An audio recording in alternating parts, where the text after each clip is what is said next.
Curah hujan tinggi di Kota Palembang pada Senin malam kemarin menyebabkan beberapa ruas jalan terendam banjir.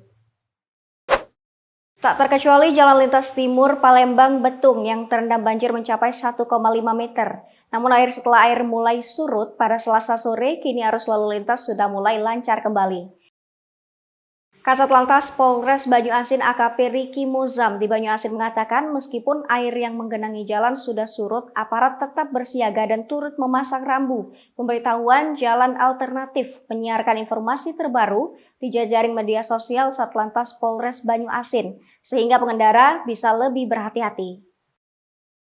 Sebelumnya banjir menggenangi dua ruas jalan masing-masing di KM 16 meliputi seputaran SPBU Sukajadi, Simpang Pabrik, PT Sosro, Kelurahan Sukajadi, Kecamatan Talang Kelapa. Akibatnya menimbulkan antrian panjang kendaraan yang didominasi oleh truk, bus, dan mobil pribadi, baik dari arah Kota Palembang ataupun dari arah Betung. Kondisi kepadatan kendaraan itu terpantau sejak Selasa pagi sekitar pukul 8 waktu Indonesia bagian Barat karena banyak kendaraan rusak dan memperlambat lalu kecepatan.